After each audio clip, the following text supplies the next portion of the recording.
നമസ്കാരം. മലയാളി വാർത്തയിലേക്ക് സ്വാഗതം. ADM നവീൻ ബാബുവിന്റെ മരണത്തിൽ തെളിവുകൾ സംരക്ഷിക്കണമെന്ന കുടുംബത്തിന്റെ ഹർജി വിധി പറയുന്നത് 26ലേക്ക് മാറ്റി. മുൻ ജില്ലാ പഞ്ചായത്ത് പ്രസിഡന്റായ PP ദിവ്യ, സാക്ഷികളായ TV പ്രശാന്തൻ, കണ്ണൂർ ജില്ലാ കളക്ടർ അരുൺ K വിജയൻ എന്നിവരുടെ ഫോൺ കോൾ രേഖകൾ ശേഖരിച്ച് സംരക്ഷിക്കണമെന്ന കണ്ണൂർ കളക്ടറേറ്റ്, റെയിൽവേ സ്റ്റേഷൻ പരിസരം, ക്വാർട്ടേഴ്സ് പരിസരം എന്നിവിടങ്ങളിലെ CCTV ദൃശ്യങ്ങൾ സംരക്ഷിക്കാൻ നിർദ്ദേശം നൽകണമെന്നായിരുന്നു കുടുംബത്തിന്റെ ആവശ്യം ഉണ്ടായിരുന്നത്.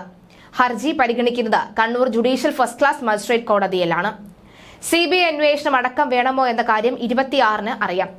അതേസമയം ADM നവീൻ ബാബുവിന്റെ മരണവുമായി ബന്ധപ്പെട്ട കേസിൽ അറസ്റ്റിലായ കണ്ണൂർ ജില്ലാ പഞ്ചായത്ത് മുൻ പ്രസിഡന്റ് PP ദിവ്യയുടെ ജാമ്യ ഉപാധികളിൽ കഴിഞ്ഞ ദിവസങ്ങളിലാണ് ഇളവ് നൽകിയത്. കണ്ണൂർ ജില്ല വിട്ട് പോകരുത് എന്ന ഉപാധി ഒഴിവാക്കിയിരുന്നു.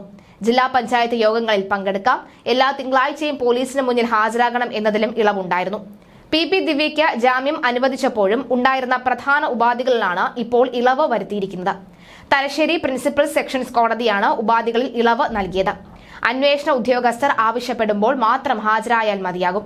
കണ്ണൂർ അഡീഷണൽ ഡിസ്ട്രിക്ട് മജിസ്ട്രേറ്റ് ആയിരുന്ന നവീൻ ബാബുവിന്റെ മരണവുമായി ബന്ധപ്പെട്ട് ആത്മഹത്യാ പ്രേരണ കേസിൽ അറസ്റ്റിലായി റിമാൻഡിലായ ദിവ്യയ്ക്ക് 11 ദിവസത്തിന് ശേഷം നവംബർ 8-നാണ് ജാമ്യം കിട്ടിയത്. എന്തായാലും നിലവിലെ സാഹചര്യത്തിൽ എന്തായിരിക്കും ഈ കോടതിയുടെ വിധി എന്നത് അറിയേണ്ടതുണ്ട്. 26-നാണ് ഇനി വിധി പറയുന്നത്. 26 വരെ നമ്മൾ കാത്തിരിക്കേണ്ടതുണ്ട്. കഴിഞ്ഞ ദിവസമാണ് ഈ ഒരു വാദവുമായി ബന്ധപ്പെട്ട് കോടതി ചേർന്നിരുന്നു. എന്നാൽ പിന്നീട് 26-ന് ഇതിനൊരു വിധി പറയാമെന്ന കോടതി മാറ്റിവെക്കുകയായിരുന്നു. എന്തായാലും നിലവിലെ സാഹചര്യത്തിൽ ഇതിനു മുൻപ് 12-ാം തീയതിയും ഒക്കെ തന്നെ വിശദമായ വാദം കേട്ടിരുന്നു. CBI അന്വേഷണം ഈ കേസിൽ വേണമോ വേണ്ടയോ എന്നടക്കമുള്ള വിശദവാദം കേട്ടിരുന്നു. എന്തായാലും ഇതിന്റെ വിധിയും 26-ാം തീയതി അറിയാം. കാത്തിരിക്കാം. കേരളം കാത്തിരുന്ന വിധി ഉണ്ടാകുമോ ഇല്ലയോ എന്ന്.